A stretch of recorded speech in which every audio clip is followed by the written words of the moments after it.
तो हम लोग स्टार्ट करने जा रहे हैं centre of mass. Centre of मास का कॉन्सेप्ट क्या है? एग्जाम्पल के तौर पे कोई अगर बॉडी है, जैसे कि एक चलो एक स्टिक है कुछ इस तरीके से, ठीक है। तो ग्रेविटी तो नीचे इसको खींच रही होगी, है ना? ग्रेविटी इसको नीचे खींच रही होगी डाउनवर्ड। अब सवाल वही कि अगर यहाँ पर मास तुम्हारा इक्वल या लीनियर या इक्वल डिस्ट्रीब्यूशन नहीं है तो ग्रेविटी किस तरफ से फोर्स लगा के उसको खींचेगी। एग्जाम्पल के तौर पे जैसे कि अगर इसका जो मास है लीनियर डिस्ट्रीब्यूशन है इसका मास का, यानी पूरे स्टिक में एक इक्वल मास डिस्ट्रीब्यूशन है, ठीक है। सो इस बॉडी का जो सेंटर ऑफ मास होगा, अगर ये इक्वल डिस्ट्रीब्यूशन है, मास क्या है, ये बॉडी का इक्वल डिस्ट्रीब्यूशन है, तो कहीं ना कहीं पर अगर ये लेंथ एल है, पूरी लेंथ क्या है, एल है, तो एल बाई 2 में आके यानी कि यहाँ पर बीचों बीच में इसका क्या हो जाएगा, सेंटर ऑफ मास। यानी कि ग्रेविटी जो है ना, पूरा का पूरा जो फोर्स है अपना वो इस सेंटर, इस पॉइंट से लगाएगी। यानी कि इस स्टिक का या जो प्लेट है इसका जो भी मास रहेगा वो पूरा इसके सेंटर में आकर इकट्ठा हो जाएगा। ये कॉन्सेप्ट है। हाँ, पूरा इकट्ठा हो, जैसे कि पूरे 5 किलो की थी तो यहीं पर 5 किलो लग जाएगा सेंटर में, और ग्रेविटी यहाँ से खींचना स्टार्ट कर देगी, ठीक है ना।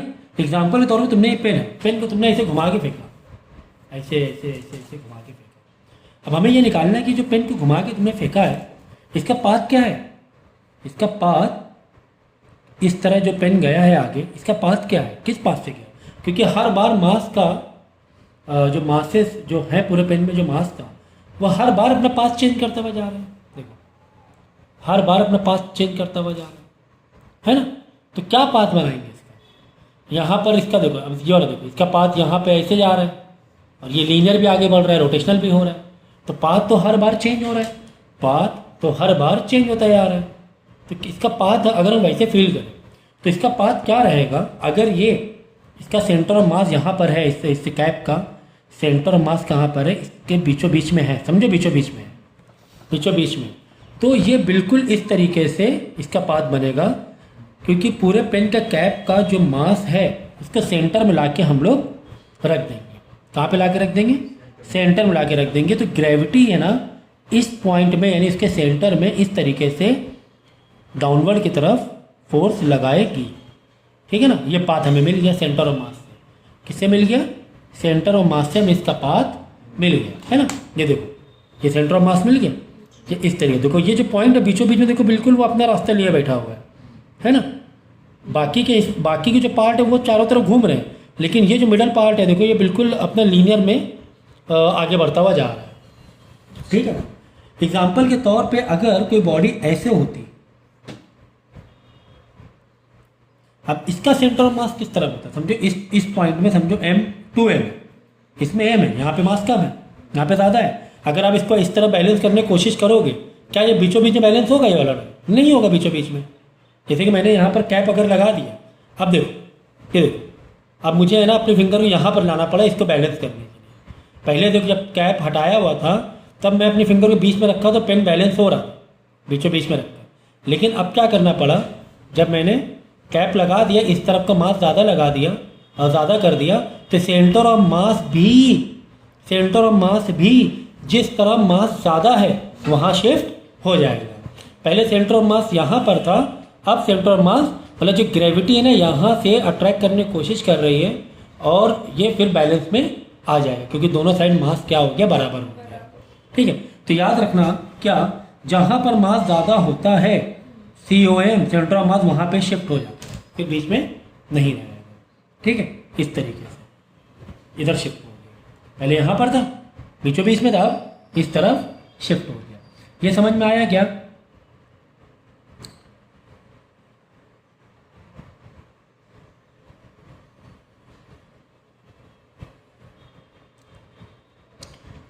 ठीक है। इसके अलावा और भी काफ़ी सारी चीज़ें हैं, जैसे कि डिस्क का सेंटर ऑफ मास क्या हो सकता है, या फिर एग्जांपल तौर पे एक चैन वाला जो हम लोगों ने एक चैन का ये देखा था, वर्क एनर्जी में कि कोई चैन इस तरह रखी हुई है,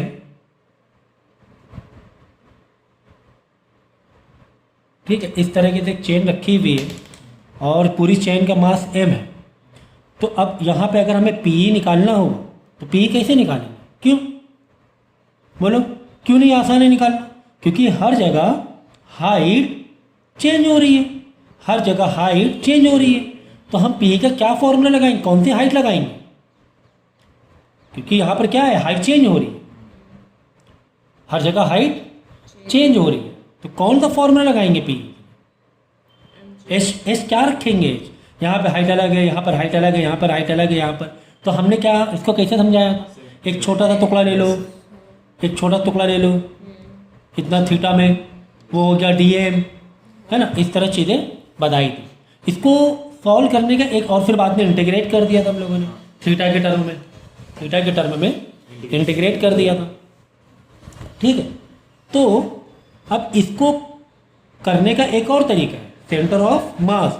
अगर हमें इस चेन का सेंटर ऑफ मास मालूम पड़ जाए, बस पूरा मास, जैसे सेंटर ऑफ मास समझो ये हो, पेन होना चाहिए, लाया करो थोड़ा स्केच पेन, ठीक है। समझो अगर मुझे इस चेन का सेंटर ऑफ मास ये मालूम पड़ गया, ये है, तो ख़त्म बात, बस वहीं से पकड़ लो, वहीं से पकड़ लो, बस यहीं से पकड़ लिया,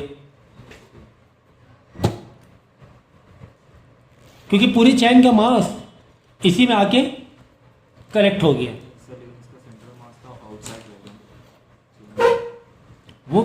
वो बात अलग है, कहीं भी है। अभी इसके ऊपर रखा हुआ है, अगर रखा हुआ है तो आउटसाइड से मतलब आउटसाइड मतलब तो जैसे कि इसको ऐसे ही रखते हैं, कनेक्ट करते चाहे इसको यहाँ से भी कनेक्ट करते तो बीच में इसका सेंटर ऑफ मास। अगर कनेक्ट करें तब ना। फिलहाल तो हमें क्या चाहिए, हाइट चाहिए। हाइट के लिए जहाँ पर पूरा मास है वहीं से हाइट पकड़ लो। अभी तो हम क्या समझ रहे हैं, यहाँ पे मास है ही नहीं, भूल जाओ, भूल जाओ, यहाँ पर मास कहीं पर भी, जरूरी नहीं परपेंडिकुलर। यहाँ पर अगर सेंटर ऑफ मास आ जाए, इसकी बात है। हाँ, अगर यहाँ पर आ जाए, हाँ, हाइट के लिए तो हाइट मतलब परपेंडिकुलर ही हुआ ना, हाइट का मतलब ही परपेंडिकुलर होता है। अगर यहाँ सेंटर ऑफ मास है, ले लो। ये सोचो, अगर इस चैन के बारे में सोचो कि ये चैन है और इसका सेंटर ऑफ मास इधर है, समझो यहाँ पर, बस समझो ये मास है, ये हाइट है, और P = mgh लगा दिया हमने, बात हो गई खत्म। बस यहाँ पे मास हमें मालूम पड़ गया ना, यहाँ पे मास है, ये मास है, हमें मालूम पड़ गया। तो सेंटर ऑफ मास मालूम होना जरूरी है। अगर सेंटर ऑफ मास मालूम है, इतनी बात, वो जो हम लोग इंटीग्रेशन एंड ऑल वो सब किए हैं, तो सब करने की जरूरत ही नहीं। आपके सीधा सेंटर ऑफ मास निकालो, पूरे चैन का मास, यहाँ पे चैन ऐसे करके रखी हुई है और इसका P निकाल लिया, मालूम होना। तो ये भी एक हमारे पास कॉन्सेप्ट है। वैसे अगर इसको तुम निकालोगे हाइट, तो हाइट 2r/π आएगी। अगर ये रेडियस है तो सेंटर से क्या आएगी, 2r/π हाइट इसकी, ठीक है ना। सेमी सर्कल है, सेमी सर्कल मतलब 2π, r की जगह पाई r, ठीक है ना। इसको हाइट के टर्म में मिलोगे तो ये आ जाएगा, ठीक है। तो सेंटर ऑफ मास का ये इम्पोर्टेंस है। और भी एग्जाम्पल के तौर पे तुम्हें फोर्स निकाल रहे हो, एग्जाम्पल के तौर पे इसे तुम्हें F नेट निकालना है, ठीक है। F नेट का फॉर्मूला क्या है, मास इनटू एक्सीलरेशन। अब सवाल ये कि मास तुम कहाँ का लोगे? कोई बॉडी है, समझो कोई डिस्क है, वो चारों तरफ इसका मास है, ठीक है ना। तो अब ये बॉडी जब रोटेट कर रही है, ठीक है, और हमें इसका फोर्स निकालना है, मास इनटू एक्सीलरेशन। तो मास कहाँ का लेंगे मास? तो यहाँ पर भी आपको COM की ज़रूरत पड़ेगी, सेंटर ऑफ मास, ठीक है ना, सेंटर ऑफ मास। तो अगर लीनियर COM, अगर लीनियर अगर डिस्ट्रीब्यूशन है तब तो पता चल जाता है यार सेंटर ही में होगा। लेकिन अगर लीनियर डिस्ट्रीब्यूशन नहीं है मास का चारों तरफ, तब तो हो सकता है यहाँ आ जाए, हो सकता है यहाँ आ जाए, कुछ भी हो सकता है, ठीक है, तब तो कुछ भी हो सकता है। सो अगर ये आपके पास एक रॉड है, ठीक है ना, इसकी कुछ एक ब्रेथ होगी, उसकी कुछ लेंथ होगी, अगर ये यूनिफॉर्म मास डिस्ट्रीब्यूटेड है, तो हम कह सकते हैं यार इसको एक प्रॉपर इस तरीके से अगर सिमेट्रिक वे में जाएंगे, एक इस तरह आधा टुकड़ा कर दिया, इसका लेंथ कभी इस तरह आधा टुकड़ा कर दिया, तो यहाँ पर हमें क्या मिल जाएगा, COM मिल जाएगा, ठीक है ना। क्या मिल जाएगा, COM मिल जाएगा, ठीक है ना। इक्वली डिवाइड हो तो ही, तो यहाँ पर D/2 करके, यहाँ पर एक पॉइंट मास है, यहाँ पर एक पॉइंट मास है, mm, तो यहाँ पे CO यानी दोनों मास यहाँ पर आकर इकट्ठा हो जाएंगे। मतलब जो भी, अगर यहाँ 2 किलो यहाँ 2 किलो, तो यहाँ पर मतलब जो टोटल 4 किलो का था, समझो कि यहाँ पे 2 kg है, समझो कि यहाँ पर 2 kg है, तो ग्रेविटी जो खींचेगी इस सेंटर से खींचेगी और यहाँ पर 4 kg आके इकट्ठा हो जाएगा सेंटर ऑफ मास। ठीक है ना? तो यहाँ मास नहीं गिना जाएगा क्या फिर? नहीं, फिर वही पॉइंट को ही माना जाएगा 4 kg। एग्जाम्पल के तौर पे अगर कुछ इस तरीके से है, यहाँ पे 2m है, यहाँ पे m है, तो डेफिनेटली सेंटर ऑफ मास क्या हो जाएगा, शिफ्ट हो जाएगा जहाँ पे मास बढ़ गया है, जहाँ पे मास बढ़ गया। तो ये बेसिक चीज़ें आपको मालूम होना चाहिए। इसके अलावा डिस्क है, अगर कोई यूनिफॉर्म मास डिस्ट्रीब्यूटेड है किसी डिस्क में, तो डेफिनेटली इस पूरे डिस्क में जो COM होगा कहाँ से लगेगा, इस सेंटर से लगेगा। सेम लगा अगर कोई रिंग है, तो यहाँ पे सेंटर से इसका COM लगेगा। या फिर अगर स्क्वायर है, अंदर हॉलो में जाओगे, अंदर जहाँ पे इसका सेंटर होगा वहाँ पे इसका COM लगेगा। ये बात समझ में आ गई? तो अगर इसे ग्राफ में हम रिप्रेजेंट करें, हैं बीचों बीच में लगेगा। अगर कोई बॉल है, सर्कल में बीच में। हाँ सर्कल में तो वही ना डिस्क। तो अगर इसको हम ग्राफ से रिप्रेजेंट करने की कोशिश करें, क्योंकि जो कोऑर्डिनेट है वो एक्स वाई में दोनों में हो सकते हैं, एक्स में समथिंग, वाई में something and as well as Z में समथिंग। अगर हम ये पॉइंट निकालना चाहें तो पॉइंट कैसे निकले भाई, something x1, something y1, something z1। अगर कोई एक कोऑर्डिनेट निकालना चाहे कि बता कौन से कोऑर्डिनेट में जाकर सेंटर ऑफ मास लग रहा है, हर एक पॉइंट के कोऑर्डिनेट्स होते हैं ना, x y z 3 डायरेक्शन पे। अगर 3D में देखेंगे तो बस यहाँ पे हम कह सकते हैं कि जैसे यहाँ पे ओरिजिन है 0,0, अगर कोई मास यहाँ पर m1 है,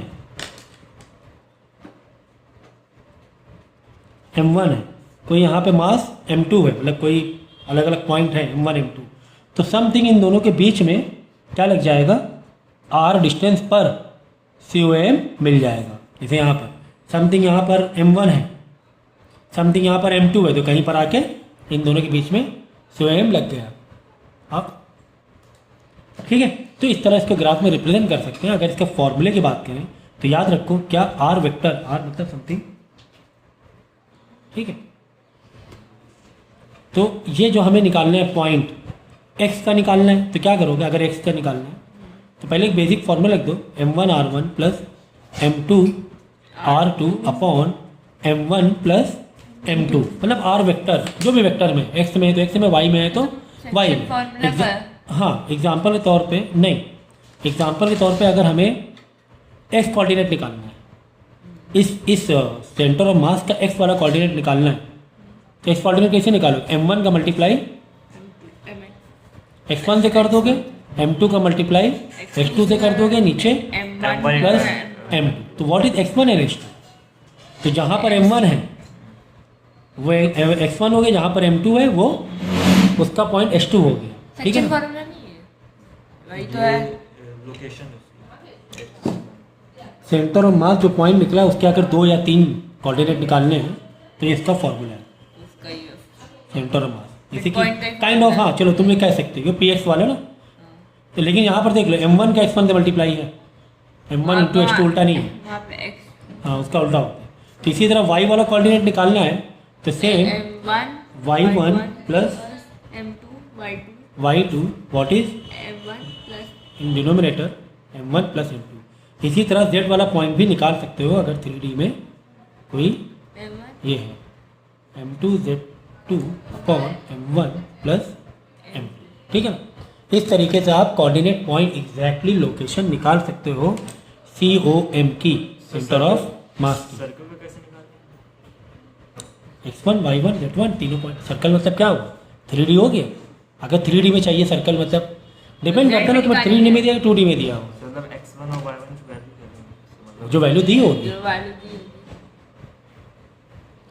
बाकी जहाँ पर एक m1 है, जहाँ पर m2, वहाँ का एक लोकेशन दी होगी ना, कि m1 की लोकेशन x1 y1 ये है, m2 की लोकेशन जो कि यहाँ पे 2 मास है, ये m1 है, ये m2 है, और मुझे नहीं पता कहाँ पर क्या है, तो m1 के लेकिन लोकेशन दी थी, समझो 2,3 दी गई, समझो 2D में।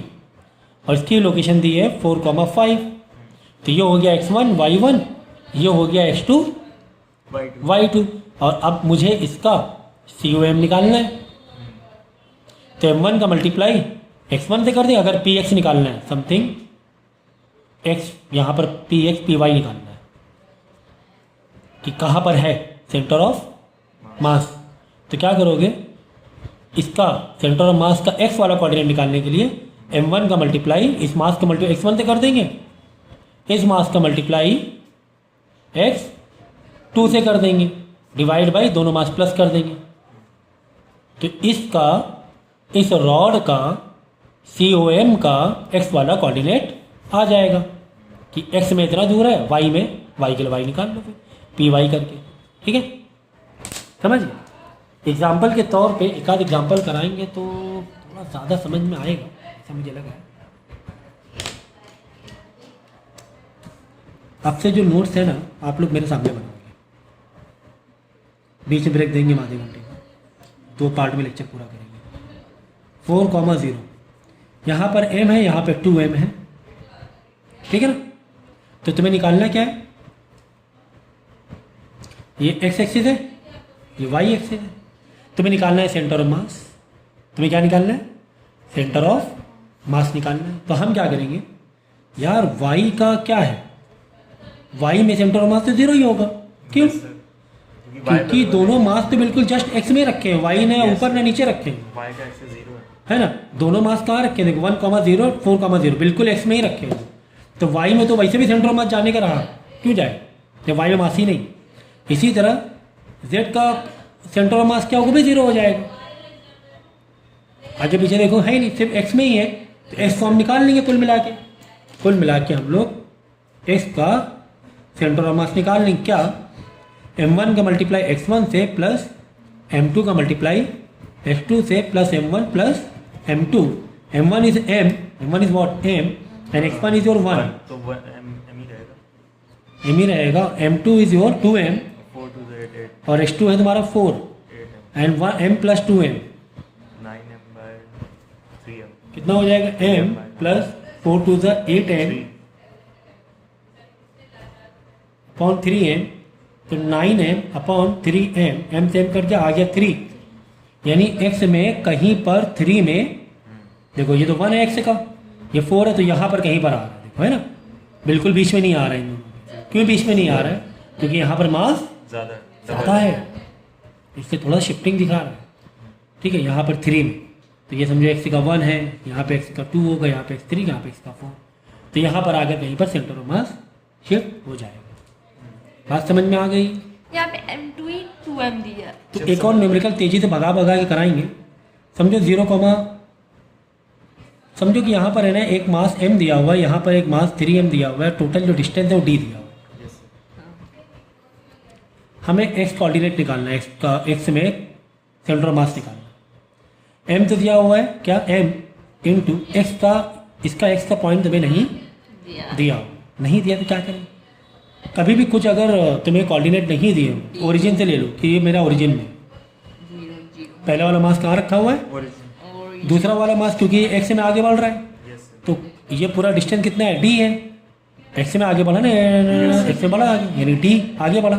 y में तो है ही नहीं ना, y में अभी भी 0 है, सिर्फ x में ही है, सिंगल डायमेंशन पे ही ये एक समझो मास की एक छड़ी है, एक पतली सी स्टिक है, तो d डिस्टेंस है, यानी x में d बढ़ा, d, 0 हो गया, खत्म बात। तो m into 0 x1 0 plus d 3m into d upon m1 d plus 0 m1 plus m2 m2। तो x में सेंटर ऑफ मास क्या आ जाएगा, तो 0 हो गया, 3 dm 3dm upon m1 plus m2 ये 3m है, समझो है, m1 m है, ये 3 4 है, m से m कट गया, x कॉम आ गया 3/4 इंटू d। ठीक है ना, इस पूरे डिस्टेंस का 3/4 पार्ट में जाएगा, तो 3/4 d, जैसे ये दोनों, ये दो है, तो 3/4 d बताओ कहाँ हो, कहीं ना कहीं से आधे से आगे रहेगा, यहीं पर कहीं रहेगा। 3/4 d मतलब टोटल डिस्टेंस है 10 सेंटीमीटर, 12 सेंटीमीटर। 12 सेंटीमीटर करोगे कितना, 9 सेंटीमीटर आ जाए। टोटल में 0 से 12 सेंटीमीटर है, तो 9 सेंटीमीटर में आया 3/4/d। कुल मिला के समझो अगर ये मिडल पॉइंट है तो मिडल से उधर ही जा रहा है। क्यों जा रहा है? क्योंकि यहाँ पर मास ज़्यादा है, क्योंकि मास ज़्यादा है, इसलिए जहाँ पे मास ज़्यादा वहाँ पे सेंटर ऑफ मास शिफ्ट हो जाएगा। अगर हम एक स्क्वायर ले लें,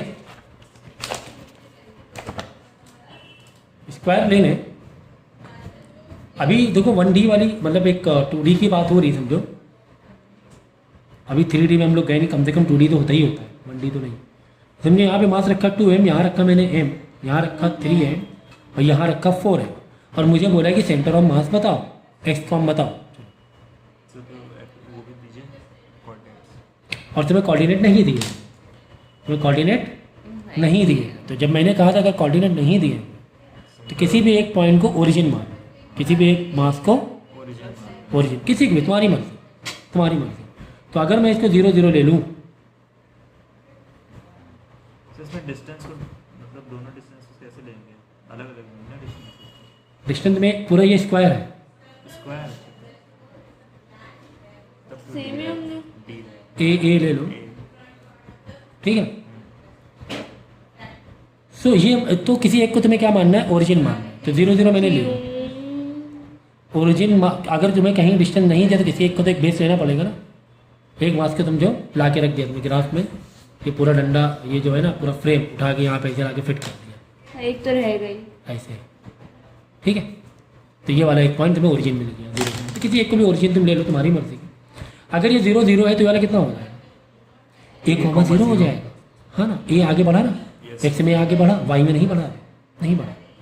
अगर ये 1,0 है तो ये वाला कितना हो जाएगा, ए ए हो जाएगा। एक्स में तो ई में, वाई में भी ए बढ़ गया आगे, ठीक है। ये अगर 0 0 है तो ये वाला कितना होगा, 0, ए हो जाएगा। मिल गए हमें सारे कोऑर्डिनेट पॉइंट। इतने परेशान होने की ज़रूरत ही नहीं थी, हमें सारे कोऑर्डिनेट पॉइंट मिल गए, ठीक है। अब सवाल वही है कि कहाँ से लें। चार जगह मास दिए, कोई 2 जगह तो मास दिए नहीं है। मास कितने दिए गए, 4 जगह मास दिए हैं, तो कैसे निकालें।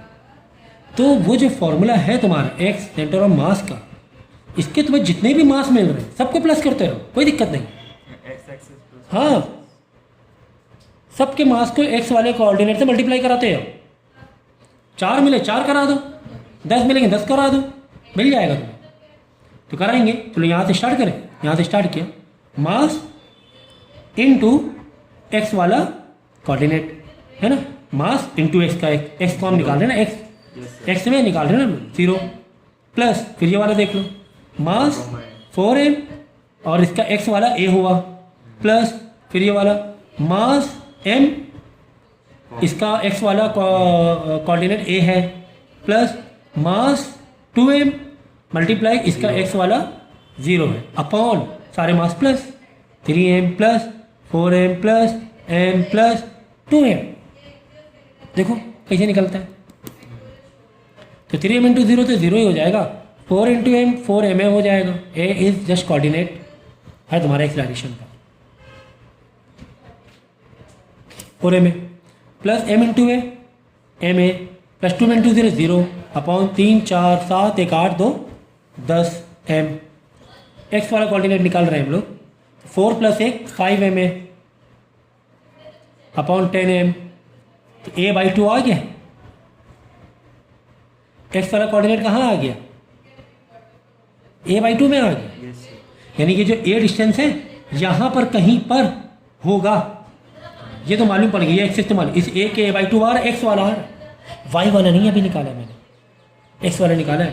तो ये तो निकाल लो पहले, a कहीं पर इस लाइन पे कहीं पर है एक्स के, ये इस ग्राफ है कहीं पर है इधर, वाई वाला निकालने की मालूम पड़ जाएगा एग्जैक्टली कहाँ पर आ रहा है।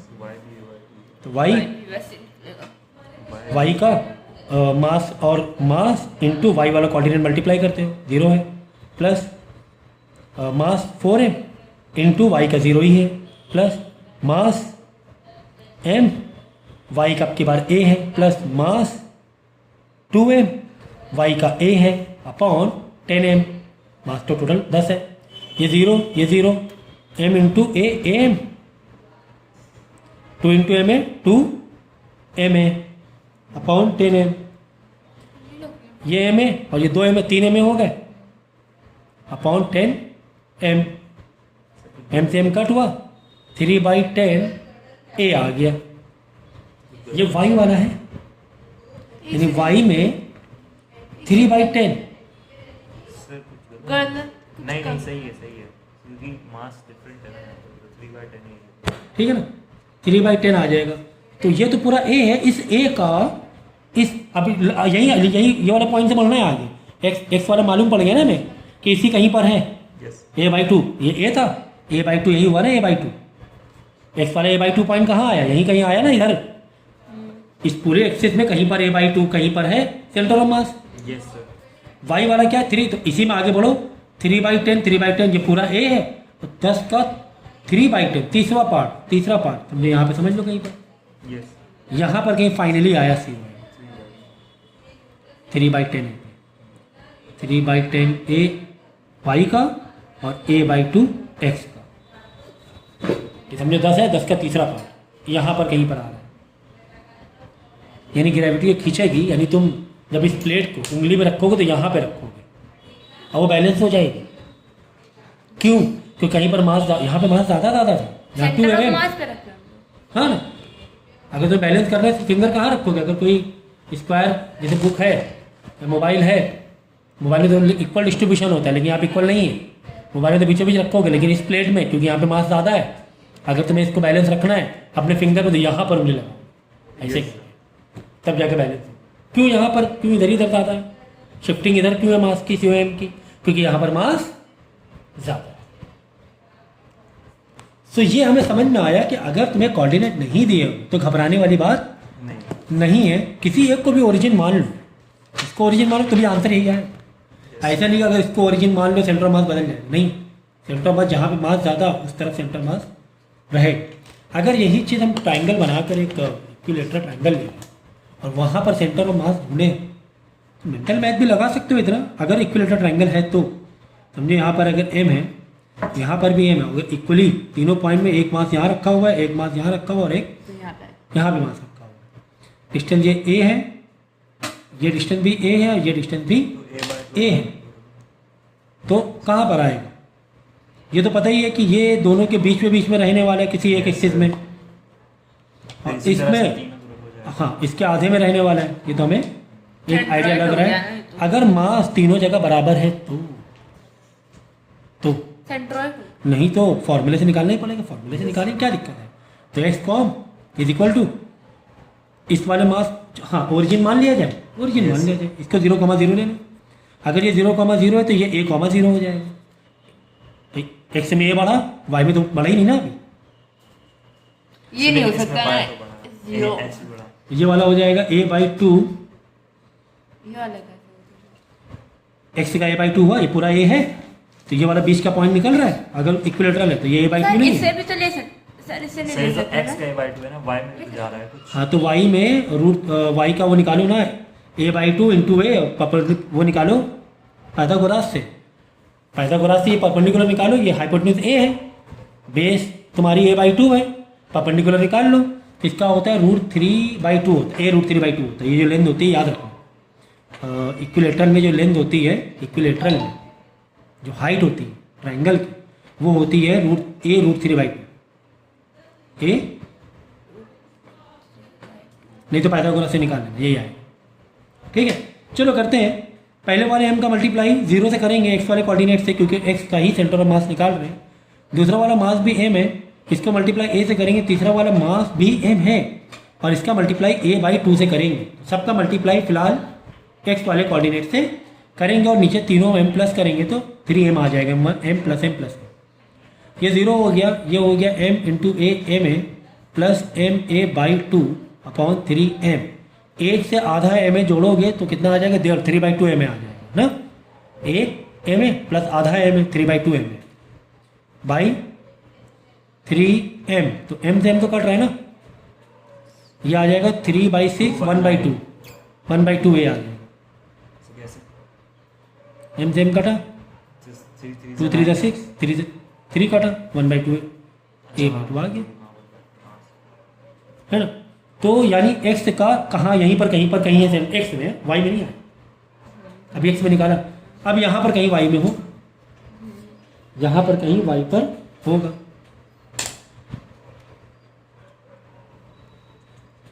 y निकालने, m का मल्टीप्लाई करो y वाले कोऑर्डिनेट से, अब m का मल्टीप्लाई करो y वाले कोऑर्डिनेट से, m का मल्टीप्लाई करो y वाले कोऑर्डिनेट से,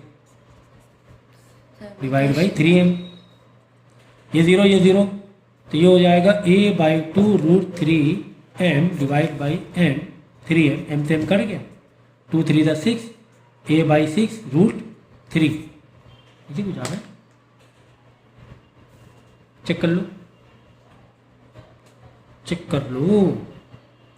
m 0 0 0, फिर यहाँ पे y से m का multiply, so m into a, sir ये दोनों कैसे आ? देखो हमें ये वाला पॉइंट निकालना है, ये क्या है, एक इक्विलेटरल ट्रायंगल है, तो ये जो पॉइंट होगा वो x के आधे में होगा, x a है, x की डिस्टेंस क्या है, यहाँ से यहाँ a है, तो ये 20 की डिस्टेंस क्या होगी, हाँ a/2, यानी इस पॉइंट की x वाला जो लोकेशन है वो a/2 हो गया, ठीक y है। कैसे हुआ? y पाइथागोरस से निकालो, देखो ये डिस्टेंस कितनी है, a/2 है, ये डिस्टेंस हाइपोटेनस कितना a है, पाइथागोरस मारेंगे, a का square is equal to a/2 का स्क्वायर, इसको लेट कर लो कुछ भी, p परपेंडिकुलर, अरे भाई पाइथागोरस, देखो a/2 का होल स्क्वायर, हाइपोटेनस का square is equal to base का स्क्वायर प्लस परपेंडिकुलर का स्क्वायर, p का स्क्वायर हमें नहीं पता, ठीक है। तो a का स्क्वायर प्लस a का इक्वल टू a का स्क्वायर बाई 4 प्लस p का स्क्वायर, 4 इधर आके नहीं, पहले यहाँ पे 4 डिनोमिनेटर क्या करो, कॉमन कर दो, फिर 4 इधर आके मल्टीप्लाई हो जाएगा, तो 4a² is equal to a² plus 4p², a² इधर माइनस हो जाएगा, 3a² is equal to 4p², 4 आके नीचे आ जाएगा, 3/4 a² is equal to p², दोनों तरफ है ना रूट मारेंगे,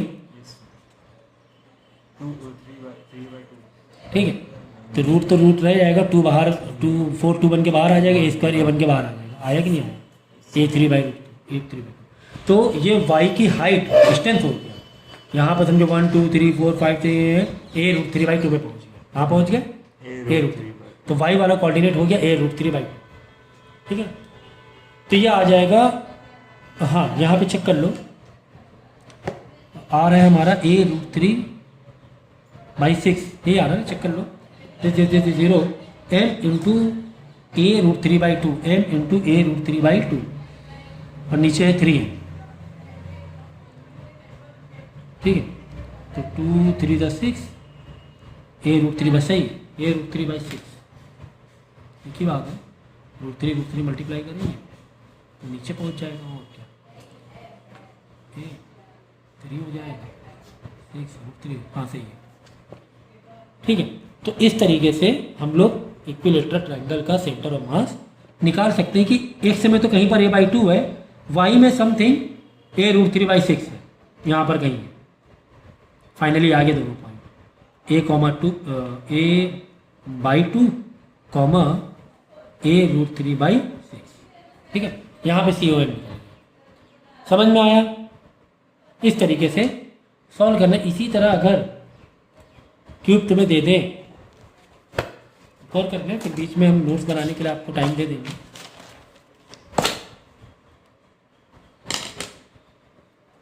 कि अगर एक क्यूब, तो क्यूब बनाया जाए क्या, थोड़ी सी कलाकारी से, साफ सुथरा,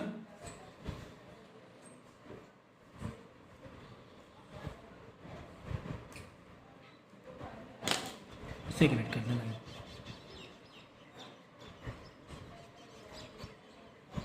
सही है, सही है, ठीक है ना। तो यहाँ पर समझो मास तुम्हें दिया हुआ है,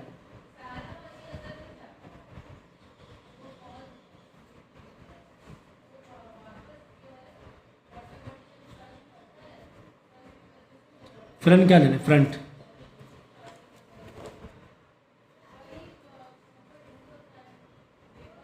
ये फ्रंट लेना है,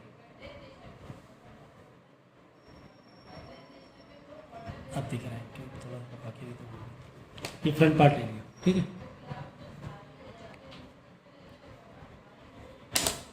इसी पेन से चला दें, कंफ्यूजन है नहीं तो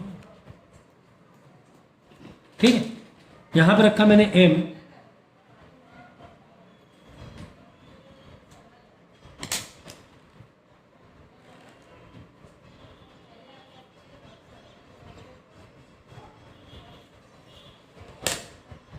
ये ऐसे है, कैसे ऐसे, ठीक है। यस यहाँ m रखा, यहाँ m रखा, इस वाले पॉइंट में 2m रख दो, m 2m 2m 2m, front वाले में सब जगह 2m है और पीछे वाले में mm है। पीछे वाले प्लेट में क्या है, m है, ठीक है। क्यूब का हमें निकालना है सेंटर ऑफ मास, ठीक है। अगर यहाँ पे देखोगे ये जो फ्रंट प्लेट है, ये जो फ्रंट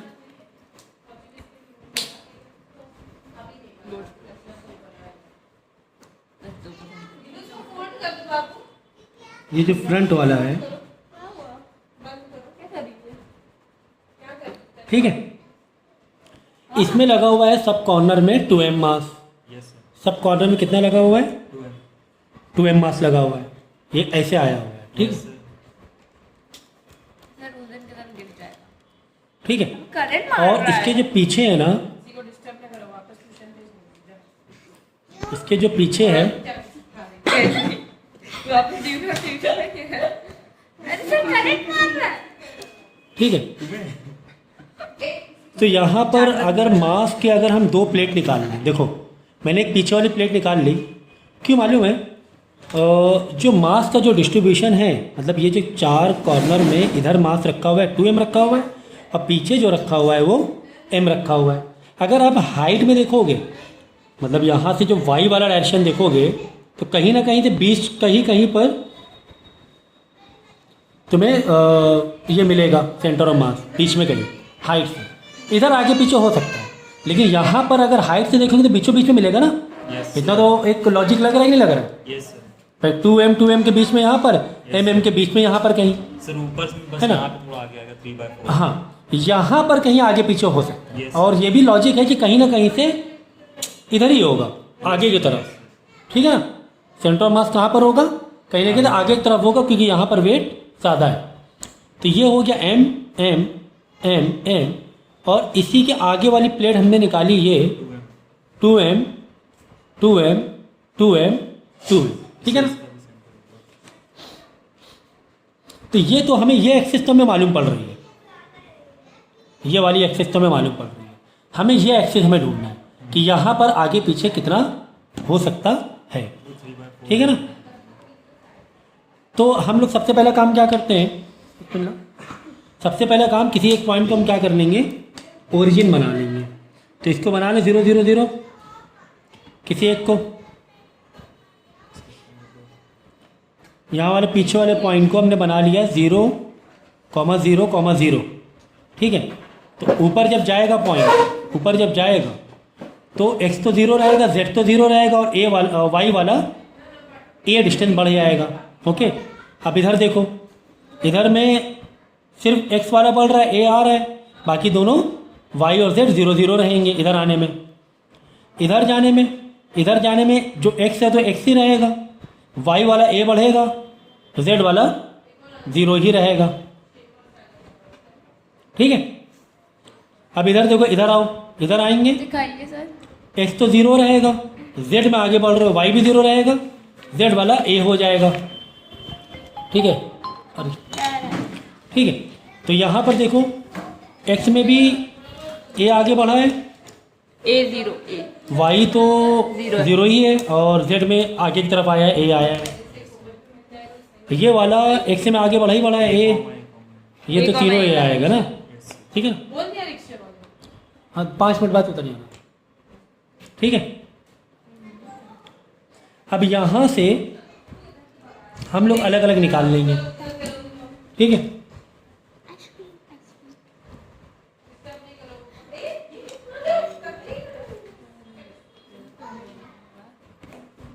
यहाँ से निकाल लो अब अलग अलग। आर कॉम निकालेंगे, कैसे निकालेंगे आर कॉम? Shut down. ठीक है ना, देखो फिर से सुन लो, वाई पे तो तुम्हें क्या आने वाला है, वाई पर तो कहीं ना कहीं मिड में ही आने वाला है, ठीक है। उधर भी हाँ, एक्स में खाली तुम्हें वो देखना है, मतलब कहीं ना कहीं जेड पे तुम्हें देखना है, यस सर। जेड में तुम्हें देखना है कितना आगे, तो जेड का ही निकाल लो सीधा सीधा। तो जेड जेड कॉम के लिए जितनी भी हैं इक्वेशन, उसका सबको क्या मार दो, प्लस मार दो, सबको क्या कर दो, प्लस मार दो। तो ये सारे को, तो इसको ले लो 1, सब इसको ले लो 2, 3, तो ये तो जीरो ही होगी 4, ना। 5, नीचे चलिए। 1 M वाले 2 तो zero ही 3, है। ये ले लो 4, टीचर 4 ले लो। एम वाली तो तो यहाँ पे 5, 6, 7, 8 ले लो, और सब के क्या कर दो, उसके जेड वाले एक्स के साथ में उसके एम का मल्टीप्लाई कर लो, तो पता चल जाएगा जेड एक्सिस में कितना आगे आएगा। एक्स और वाई में तो बीचों बीच में रहेगा। खाला जीरो ठीक है।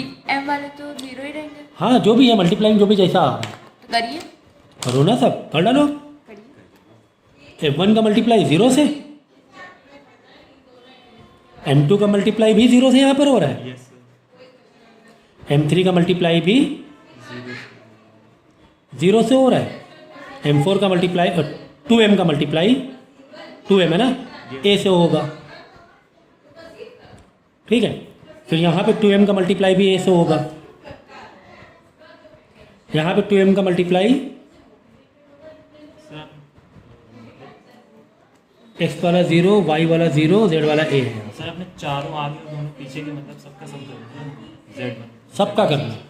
सबका को तो कहाँ तक पहुँच गया? यहाँ पे 2M का मल्टीप्लाई A से, कि इधर भी A आया, इधर भी है, इधर 1 2 3 4, 4 A से होना चाहिए, 2M है, 2M है, 2M है, और एक और 2M है, ठीक है ना। बाकी तो 0 हो जाएगा, बाकी सब करने की ज़रूरत नहीं है। तो ये 0 मल्टीप्लाई 0 करो 0 आ जाएगा, यही वाला जोड़ेगा 4 जेड कॉम, वो हो जाएंगे। और और नीचे डिवाइड भी बाई सबके प्लस करो, 4 और 8 12 M आ जाएंगे, 1 2 3 4, तो 6 2 8 2 10 2 12 12 M आ जाएगा। यहाँ पे देखो 2M है, 2M है, 2M है, 2M है, 8 M हो गया, यस सर।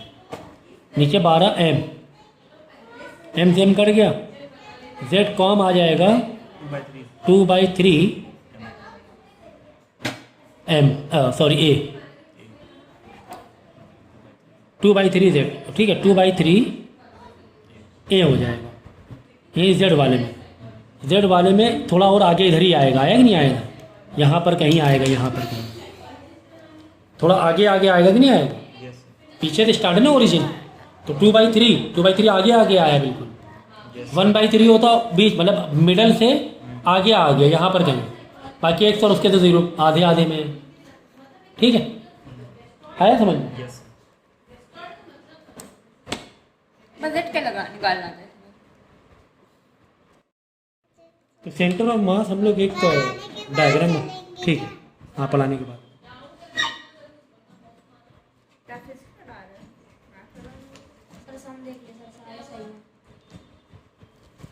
ठीक है।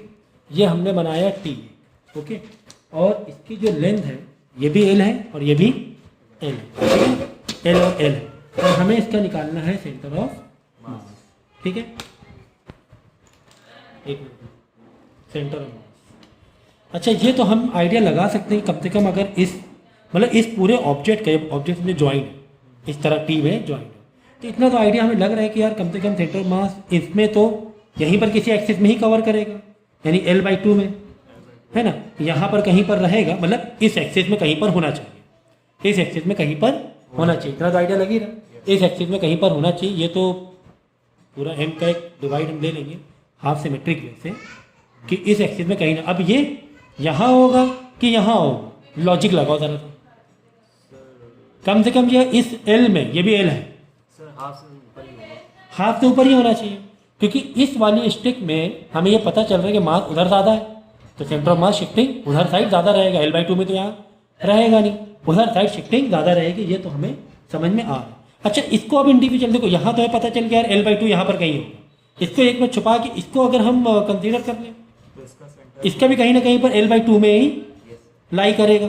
अगर इसको छुपा के इसको पकड़ सिर्फ इसको, तो इसका भी कहीं ना कहीं सेंटर L/2 में रहेगा। तो अगर तुम्हारे पास सिमेट्रिक डिज़ाइन है तो वहाँ पर तुम हाफ हाफ से एक पोजीशन में जा सकते हो, फिर वहाँ पर यानी यहाँ पर इस छड़ी के लिए सेंटर ऑफ मास कहीं ना कहीं से यहाँ आता दिख रहा है, इस वाले स्टिक के लिए सेंटर ऑफ मास कहीं ना कहीं यहाँ आता दिख रहा है। तो अब तो ये पता चल गया, ये टुकड़ा काट के रख लो, समझो कि हाँ यहाँ पर एक एम है, यहाँ पर भी एक एम है और इसकी पूरी लेंथ L/2 है। समझ गए? इस पूरे का मास यहाँ पे आके ठहर गया, इस पूरे का मास यहाँ पे आके ठहर गया, सेंटर ऑफ मास, फिर इन दोनों के बीच में मम्मा क्या तुम्हें यहाँ पे की उंगली लग गई? ये अभी बताओ। ठीक है, अब यहाँ से तो लॉजिक लग रहा है क्या कि L/2 में mm है, डेफिनेटली सेंटर ऑफ मास कहाँ बैठेगा आके L/4 में, L/2 है यस mm, तो इसका मिड पॉइंट क्या होगा L/4, ठीक है ना। यानी कि सेंटर ऑफ मास कहाँ आ जाएगा L/4 आएगा, इस पूरे का L/4, यानी कि यहाँ पर कहीं पर लाई करेगा। इसका L/4 कहाँ होगा, समझो यहाँ से स्टार्ट हो 1 2 3 4 4 पार्ट में डिवाइड को L/4 आएगा ना, ये पूरी L है तो L/4 यहाँ पर कहीं पे सेंटर ऑफ मास लाई करेगा। मतलब तुम ऐसे करोगे ना m into L/2 upon m plus m, कितना आ गया 2m, m सम करो L/4 आएगा नहीं, centre of mass m into L2, L/2 यहाँ पर आ रहा है point yes upon m plus m, ठीक है। तो इस तरीके से हम इसे सॉल्व कर सकते हैं अगर सिमेट्रिक है। हाँ, अगर कुछ इस तरीके से एक प्लेट दे दी है, ये थोड़ा सा ट्रिकी हो सकता है तुम लोगों के लिए।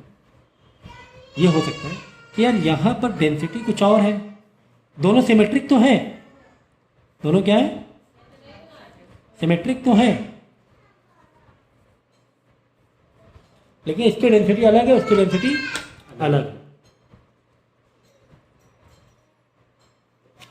ठीक है। डेंसिटी 1 डेंसिटी 2, ठीक है। अब पूरी जो लेंथ दी गई है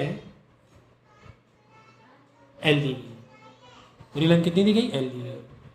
तो अब यहाँ पे कह सकते हो क्या कि सेंटर ऑफ मास इसका हाफ इधर ले लो और इसका हाफ इधर ले लो, यहाँ पे बीच में आ जाएगा क्या? नहीं, क्यों? डेंसिटी अलग अलग है, वजन अलग अलग होगा।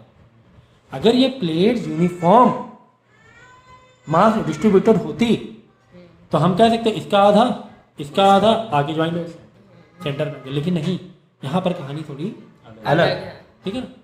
अब देखो, यानी कि डेंसिटी को तुम उससे मास में कन्वर्ट कर लो पहले तो फॉर्मूले से, m is equal to m1 is equal to density into volume, density into volume, ये आ गया m1, m2 is equal to density into volume, volume का v भी रहेगा, क्यों? क्योंकि same volume same volume symmetric है, आधा आधा है, ये वॉल्यूम है कि यह हाफ में बटा हुआ है, ये हमें दिया हुआ कि ये पार्ट हाफ है, ये पार्ट हाफ, ठीक है ना। वॉल्यूम मतलब बराबर है, बट डेंसिटी का फर्क है, तो मास डेंसिटी के तो मास में अलग अलग मास अलग अलग m1 density into volume, m2 density into volume, ठीक है। हमें पता करना है। अच्छा, एक और चीज, जब हमें क्या पता करना है, एक्स कॉम हम पता करें क्या वाई कॉम पता करें, ये भी एक लॉजिक है। एक्स कॉम हमें पता करना चाहिए, वाई कॉम पता करना चाहिए। तो जहां पर मास चेंज होता है वहां वो पता करते हैं। कल वाला भी तो यही था क्वेश्चन, जहां पर धीरे धीरे मास चेंज हो रहा है, वो क्यूब वाले में वाई कॉम क्यों नहीं पता, वाई और एक्स और वाई क्यों नहीं पता किया था, डायरेक्ट हमने जेड ही क्यों पता किया था, याद है? क्यूब वाले में डायरेक्ट जेड क्यों पता किया था, ये क्योंकि यहाँ पर जब एक्स से वाई जा रहे, मतलब एक्स टू एक्स जा रहे थे और वाई टू वाई जा रहे थे, तो वहाँ पर चेंज नहीं हो रहा था मास का। देखो, वाई से वाई जा रहे हैं हम, 2m से 2m मास चेंज नहीं हो रहा था, m to m mass change हो रहा नहीं चेंज हो रहा है। एक्स में करो, अच्छा 2m से 2m मास चेंज हो नहीं हो रहा है, यहाँ पर m से m, एक्स में नहीं, सिर्फ z में आगे की तरफ आने के लिए 2m से m या m से 2m हो रहा है, मतलब इधर 2m है और m से 2m हो रहा है, ठीक है ना। समझ गए ना, इसीलिए जेड कॉम ही हमने निकाला था, इसीलिए जेड कॉम निकाला था।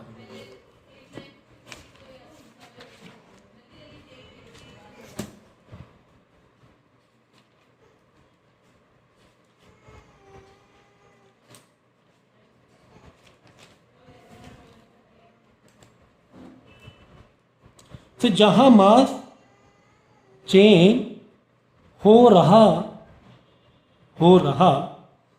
हो फाइंड दैट कंपोनेंट या that axis, find that coordinate. Okay, तो अब देखेंगे वाई में आगे बढ़ो। वाई में क्या मास चेंज हो रहा है? क्या नहीं हो रहा है। आप समझो कि यहाँ पर एक पॉइंट है, यहाँ पर एक पॉइंट है, यहाँ पर एक पॉइंट है, यहाँ से यहाँ गए मास चेंज हुआ नहीं हुआ, यहाँ से यहाँ गए मास चेंज हुआ नहीं हुआ। यहाँ से जब इधर आओ यानी एक्स में जब तुम बदलोगे मास का कोना, तब तुम्हारा क्या हो रहा है, ये चेंज हो रहा है, एक्स कॉम चेंज हो रहा है। तो वाई कॉम तो वैसे भी वाई बाई टू में ही रहे, एल बाई जो भी अगर ये एल है तो एल बाई टू में रहने वाला है। ठीक है, कहाँ पर रहने वाला है? एल बाई टू में। ऐसे हाइट देखोगे तो कहीं ना कहीं से इस हाइट में कहीं पर आएगा, ये तो मालूम है।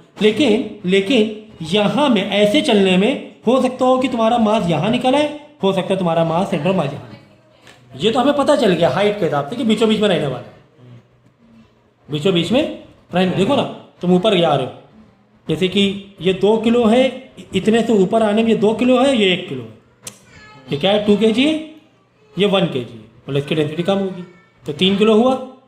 फिर वापस 1 किलो, वापस 3 किलो, फिर 3 किलो, फिर 3 किलो, फिर 3 किलो। हर जगह वही से भी बदल रहा है ना, उतने इतने मास बढ़ रहा है ना, चेंजेस होता जा रहा है ना। 3 किलो 3 किलो 3, मतलब ये तुमने काटा वजन क्या 3 किलो, ये काटा वजन क्या 3 किलो, ये काटा वजन क्या 3 किलो। लेकिन जब तुम ऐसे काटोगे, ऐसे में 1 किलो 1 किलो 1 किलो, अब बदल जाएगा, अब बदल जाएगा। ऐसे काटोगे 2 किलो 2 किलो 2 किलो। कॉन्सेप्ट समझ में आ रहा है कि नहीं? तुमने यहाँ से ऐसे काटना शुरू किया, ऐसे स्ट्रिप काटी 2 किलो की निकली, फिर ये स्ट्रिप 2 किलो की निकली, फिर ये स्ट्रिप काटी 2 किलो की निकली, ये काटी 1 किलो की निकली, बदल गया।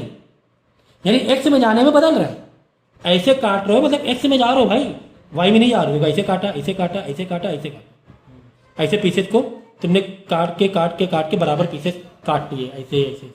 यहाँ पर पीसेस का वजन बदल गया। लेकिन तुम ऐसे काटोगे ना, ऐसे वाई की तरफ बढ़ते हुए, पीस का वजन वही रहने वाला, क्योंकि आधे डेंसिटी वाला ये पार्ट आ रहा, आधी डेंसिटी वाला ये पार्ट आ रहा। फिर आगे काटा, फिर सेम, हाँ आधी इसमें डेंसिटी, आधी वेट इसमें। कैसे रहेगा? उतना वेट कम होगा। देखो इतनी तुमने स्ट्रिप काटी ऐसे करके, खाली 3 किलो, 3 किलो हुई, फिर वापस इतनी स्ट्रिप काटी, 3 किलो वेट कम। 3 किलो निकल रहा है हर बार। यानी वाई में आगे बढ़ने पर 3 किलो निकल रहा है। हाँ, इसीलिए वाई किलो तो हाफ में आ जाएगा। तुम्हें एक्स फॉर्म निकालना है, कुल मिला के तुम्हें क्या निकालना है, एक्स फॉर्म निकालना है। बस अब एक्स फॉर्म के लिए फॉर्मूला मार दो।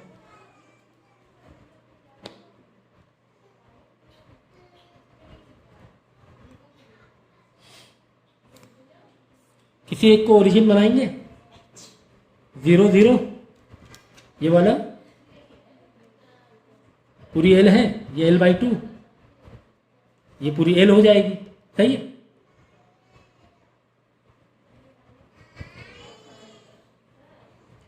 निकाल लो।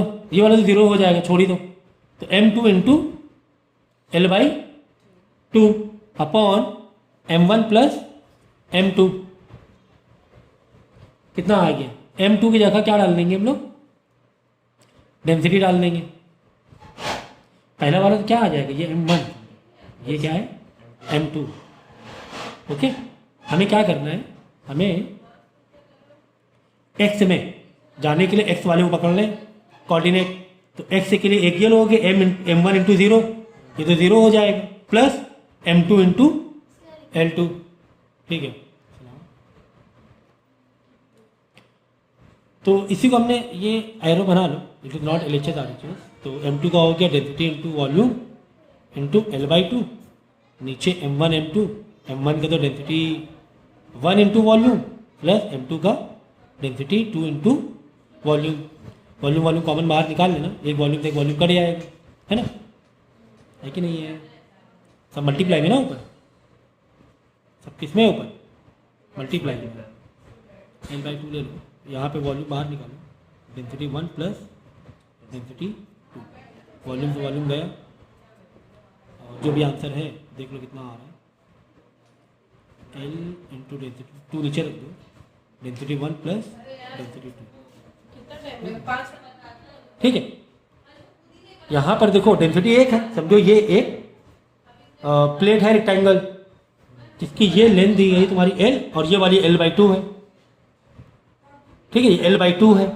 अगर इसका सेंटर ऑफ मास निकालोगे इस सिर्फ प्लेट पे तो कहाँ पर आना चाहिए, बीचों बीच में आना चाहिए, क्योंकि यूनिफॉर्म डिस्ट्रीब्यूशन है, बीचों बीच में आना चाहिए। मतलब इसके भी एल बाई 2 में, इसके भी एल बाई 2 में, ये एल बाई 2 में, ये एक्चुअली एल बाई 4 ले लो इसे, क्योंकि पूरा एल बाई 2 एल बाई 4, ठीक है। अब ये वाली प्लेट पकड़ लो, इसमें सेंटर ऑफ मास अगर ये क्या होगा, उसका भी सेम ही होगा, बीचों बीच में होगा, ये एल बाई 2 है, पूरी एल थी, L by 2 L by 4, L by 4 हुई, ठीक है ना, ओके। अब हम क्या करेंगे, सिर्फ यही दो मास का देखो, खत्म, कि इधर से तो मिल गया ना हमें। अब ये दो मास सोचो, एक मास यहाँ पर, एक मास यहाँ पर, एक मास यहाँ पर और एक मास यहाँ पर। यहाँ से तुम किसी एक को ओरिजिन मान सकते हो 0 0, सिर्फ m1 ले लो, ये ले लो m2, ठीक है ना। तो यहाँ से तुम ओरिजिन, इसको ओरिजिन मान लो, दूसरे वाले को तुम ये कर सकते हो। आई बात समझ में? मतलब ये दो प्लेट है, यहाँ से यहाँ y वाला डिसाइड हो चुका है। अब हमें कहाँ करना है, x वाले में ही करना है। हमें कहाँ पे करना है, x वाले में ही x फॉर्म ढूंढना है, ओके। भाई टोटल डिस्टेंस ये वाला कितना है, एल बाई 2 है, टोटल एल बाई 4, वो इसके लिए अलग से देख रहे हैं। लेकिन ये डिस्टेंस देखो, अगर ये 0 0 तुमने कर लिया, हम लोग कैसे करते हैं देखो, अच्छा शुरू से X com is equal to m1 into X के लिए देख रहे हैं, एक्स वाला कोऑर्डिनेट मल्टीप्लाई करते हैं, प्लस m2 इंटू इसका एक्स वाला कोऑर्डिनेट कितना हो, सोचो अगर ये 0 0 है, अगर ये 0 0 है, ये डिस्टेंस कितना है, एल बाई 2 है, आधा डिस्टेंस है कि नहीं, L by 4 L by 4 L by 2 हो गया, ठीक है ना।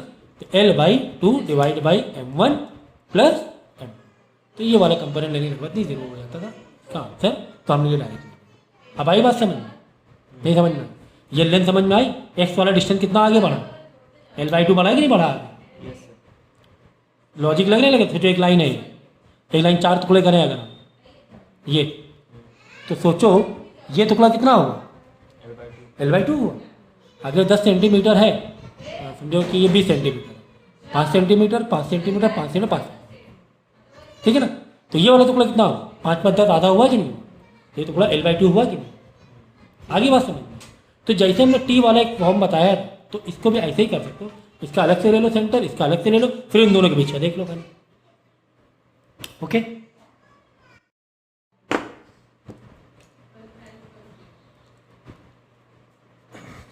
क्वेश्चन दिया हुआ है तुम्हें, if 6 kg is move 2 meter towards right. हमने क्या किया, कुछ मास को 2 मीटर राइट की तरफ शिफ्ट किया। तो आपको जैसे एक ये डायग्राम दिया हुआ है, जैसे कि यहाँ पे है 2 किलो का एक मास, इधर है 6 किलोग्राम का मास, ठीक है। फिलहाल सेंटर ऑफ मास ये तुम अज्यूम कर सकते हो समथिंग क्लोजर होगा किसके, 6 किलो के, जहाँ पे मास ज़्यादा वहाँ पे सेंटर ऑफ मास भी ज़्यादा, ठीक है। तो यहाँ पर कहीं फिलहाल है सेंटर ऑफ मास, बट इस 6 किलो का अगर हम शिफ्ट करेंगे टुवर्ड्स 2 kg, तो सेंटर ऑफ मास भी साथ ही साथ में शिफ्ट होगा, ये तो मालूम है ना, ठीक है ना। सो अब हम ये कह रहे हैं, अब क्वेश्चन क्या बन रहा है, देखो क्वेश्चन बन रहा है by what distance 2 kg has to be moved, has to be moved so that COM remains at initial position.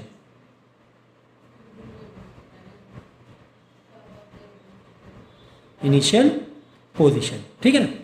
कहा यह जा रहा है कि अगर ये 6 किलो को हम 2 मीटर टुवर्ड्स राइट, मतलब इधर शिफ्ट करेंगे राइट, जब इधर जाएगा तो ये सेंटर ऑफ मास भी साथ में शिफ्ट हो जाएगा। जहाँ पे मास शिफ्ट होता है वहीं पे सेंटर ऑफ मास भी शिफ्ट हो जाता है।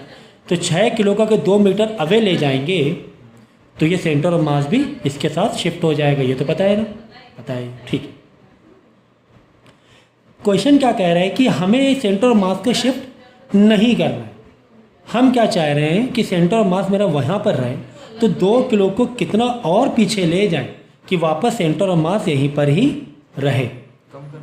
कॉन्सेप्ट समझो ज़रा सा, देखो कॉन्सेप्ट समझो। कॉन्सेप्ट ये है कि यहाँ पर फिलहाल ये एक बैलेंस पोजीशन में था, ठीक है, ये बैलेंस पोजीशन में था, ठीक है। तो यहाँ पर मास ज़्यादा है। अगर इस मास को अगर हम उधर शिफ्ट करेंगे राइट की तरफ तो ये नीचे गिरने लगेगा पेन। तो सेंटर ऑफ मास को वापस बैलेंस रखने के लिए सेंटर ऑफ मास क्या जाएगा, उस तरफ शिफ्ट होगा। एक्चुअली में होता है, आप एक्सपेरिमेंट करके देखना घर पे भी, कुछ यहाँ पर बांध के देखना। अगर ये जो वेट है इधर का इधर शिफ्ट करोगे तो बैलेंस करने के लिए फिंगर को भी आपको इधर शिफ्ट करना पड़ेगा। या फिर अपनी फिंगर शिफ्ट नहीं करना चाह रहे हो तो ये वाला वेट इधर पीछे ले आना कहीं पड़ेगा, ठीक है ना। कुछ आपको इस तरीके से एडजस्टमेंट करना पड़ेगा। तो यहाँ पे क्वेश्चन यही कह रहा है कि सेंटर ऑफ मास मुझे नहीं छेड़ना है, सेंटर ऑफ मास को मुझे नहीं छेड़ना है, सेंटर ऑफ मास मुझे वहीं पे रखना है। हाँ, इधर नहीं वेट बढ़ा नहीं रहे, वेट शिफ्टिंग करना। वेट शिफ्ट करते हैं सेंटर ऑफ मास शिफ्ट हो जाता है। तो यहाँ पर भी शिफ्टिंग कुछ ना कुछ करनी पड़ेगी। तो वही पूछा है कि 2 किलो को कितना मूव कर दें कि सेंटर ऑफ मास अपनी उसी जगह पर आ जा रहे, उसी जगह पर रहे। हाँ, आ जाए या रहे, ठीक है ना। बीच में रहे, अभी बीच में कैसे रहेगा, इधर 6 किलो है ना। मतलब बढ़ा के हाँ, बढ़ा नहीं रहे, वजन नहीं बढ़ा, फिर शिफ्ट कर, शिफ्टिंग सेंटर ऑफ मास। हाँ, और क्या, बदलेगा सेंटर ऑफ मास, ठीक है। तो हम फॉर्मूला लगाएंगे। क्या एक्स डिस्टेंस की बात हो रही है, एक्स एक्सिस में बात हो रही है, तो वाई का तो कोई मतलब नहीं। यहाँ पे एक्स से ही हम चीज़ें करेंगे। m1 into x1 plus m2 into h2 upon m1 plus m2। क्या एक्स कॉम में कोई छेड़खानी हमें करनी है? नहीं करनी है। हम चाह रहे हैं सेम रहे, हम चाह रहे हैं कि सेंटर ऑफ मास बिल्कुल यहाँ पर ही रहे। तो एक्स कॉम मतलब 0, नो चेंज इन, मतलब एक फॉर्मूला डाल लो, चेंज इन एक्स, यहाँ पे चेंज इन, यहाँ पे चेंज, कि x1 या x2 में चेंज होने से सेंटर ऑफ मास कितना चेंज हो रहा है। लेकिन हम यहाँ पे क्या चाह रहे हैं, सेम रहे, कोई भी चेंजेस ना हो। तो change in centre of mass in x direction 0, ठीक है ना, इज इक्वल टू m1 कितना दिया हुआ है, 2 किलो दिया हुआ है। तो पहले एक फॉर्मूले को सिंप्लीफाई कर लें। कैसे? क्योंकि यहाँ पे 0 है और ये m1 m2 इधर आके 0 से मल्टीप्लाई होगा, तो ये भी ओवरऑल क्या हो जाएगा, 0 हो जाएगा। तो फॉर्मूला एक ईजी बनकर आ गया, क्या, m1 change in x1 plus m2 change in h2। h2 में तो चेंज कर ही रहे हैं हम लोग, 2 मीटर अवे। हमें x1 निकालने की 2 मीटर अवे होने की वजह से, 2 मीटर उधर जाने की वजह से x1 में कितना चेंजेस आ रहा है, इधर x1 में कितना हमें चेंज करना पड़ रहा है, कितना चेंज मतलब डिस्टेंस कितना आगे पीछे करना पड़ रहा है, ठीक है। तो ये फॉर्मूला बहुत अच्छे से आ गया है ना, सिंप्लीफाई। क्या कि सेंटर ऑफ मास में हमें कोई भी चेंजेस नहीं चाहिए, 0, m1 m2 तरह के 0 मल्टीप्लाई 0 हो जाएगा। ये फॉर्मूला बनकर अप्लाई कर दो, अप्लाई कर दो। m1 डेल्टा x1, इसको उधर भेज दो तो माइनस का m2 डेल्टा h2, ये आ गया। चलो फार्मूला अप्लाई करेंगे तेजी से। m1 कितना किलो है, 2 किलो है, 2 किलो है m1, और यहाँ पे कितना चेंजेस हो रहा है ये तो हमें ढूंढना है। चेंज इन x1 तो हमें ढूंढना है कि 2 किलो कितना शिफ्टिंग करना पड़ेगा 6 किलो की वजह से कि सेंटर ऑफ मास ना बदले, यानी डेल्टा x1 हमें चाहिए, is equal to minus m2 कितना है 6, और h2 हमें कितना चेंज करना पड़ रहा है, 2 मीटर राइट में चेंज करना पड़ रहा है। तो यहाँ पे लिखते +2, क्यों +2, क्योंकि बात हो रही है राइट वर्ड की। किसकी बात हो रही है, राइट वर्ड, मतलब x में राइट वर्ड मतलब पॉजिटिव। तो यहाँ पे नेगेटिव पॉजिटिव का ध्यान रखो। अगर ये लेफ्ट, अगर हम शिफ्टिंग इधर करते 6 किलो लेफ्ट साइड, तो -2 लिखना हमें पड़ता, ठीक है। देख लो, तो delta x1 is equal to minus का 12 डिवाइड बाई 2 एंड आंसर आ गया आपका माइनस का 6। तो माइनस का 6 डेल्टा x1 आ रहा है माइनस का 6। माइनस का 6 से मतलब क्या है कि इस 2 किलो को तुम्हें कहाँ पर शिफ्टिंग करना पड़ेगा, 6 मीटर लेफ्ट साइड में शिफ्टिंग करना पड़ेगा, लेफ्ट इधर, क्योंकि माइनस में 6 आंसर है। यानी 6 किलो का तुम 2 मीटर ले आ रहे हो और सेंटर ऑफ मास हमें बचाना है, हमें बैलेंस रखना है यहीं पर, हमें अपना फलक्रम यहीं पर रखना है, बैलेंस यहीं पर रखना है। तो 2 किलो के 6 मीटर पीछे आना पड़ेगा। क्यों 6 मीटर आना पड़ रहा है? क्योंकि इसका वजन कम है, इसका वजन कम है, इसको ज़्यादा डिस्टेंस कवर करना पड़ेगा, पीछे आना पड़ रहा है to keep it in same place, center of mass. ठीक है, समझ में आ गया? तो ये फॉर्मूला याद रखोगे। ये फॉर्मूला किसके लिए है? जब centre of mass remain same, याद रखना, रिमेन सेम। अदरवाइज ये फॉर्मूला तो कहीं भी डाल सकते हो। जैसे कि हमें बोला गया है कि 2 किलो को हमने 2 मीटर खसकाया, 6 किलो को 3 मीटर सरकाया, तो बताओ सेंटर ऑफ मास में कितना शिफ्टिंग हो गई। तो ये डाल देना फॉर्मूला, सेंटर ऑफ मास ही निकाल लेना, शिफ्टिंग ऑफ सेंटर ऑफ मास, है ना। कि 2 किलो को हम आगे ले गए, 6 किलो के पीछे ले गए, सेंटर ऑफ मास पॉजिटिव हिला कि नेगेटिव हिला, उधर गया तो पॉजिटिव आंसर आएगा। जैसे पॉजिटिव 2 आगे 2 मीटर उधर गए, नेगेटिव 2 मीटर इधर आए, तो ये डाल देना। लेकिन यहाँ पर कंडीशन क्या थी, रिमेन सेम वाली, तो हमने सीधे से फॉर्मूला डाल दिया। Got it? तो याद रखना हमने यहाँ पे +2 लिखा है मल्टीप्लाई, कि हम 2 मीटर टुवर्ड राइट वोल्ट लेके गए, इसलिए +2 लिखा है। अगर हम 2 मीटर पीछे इधर ले आते, पीछे आते लेफ्ट साइड में आते, तब आपको -2 लिखना पड़ता, तब कहानी बदल जाती। यहाँ पे आंसर प्लस में आता, 2 किलो को और आगे ले आना, यहाँ पे तो माइनस में आ रहा है ना, माइनस में आ रहा है, 2 किलो पीछे ले आना, उधर उसको उधर ले गए तो इसको और पीछे गया, तब जाके बैलेंस बना रहेगा। समझ में आया क्या? कोई दिक्कत हो तो बता दो। अब यहाँ पर एक इसी तरह क्वेश्चन है, इसी फॉर्मूले से। अगर हमने बोला जैसे कि ये मेरे पास 2 मास है, 2 kg 6 kg, हमने बोला ये M1 M2, M1 को हमने शिफ्ट किया left side 3 meter, left side कितना शिफ्ट किया, और M2 को हमने शिफ्ट किया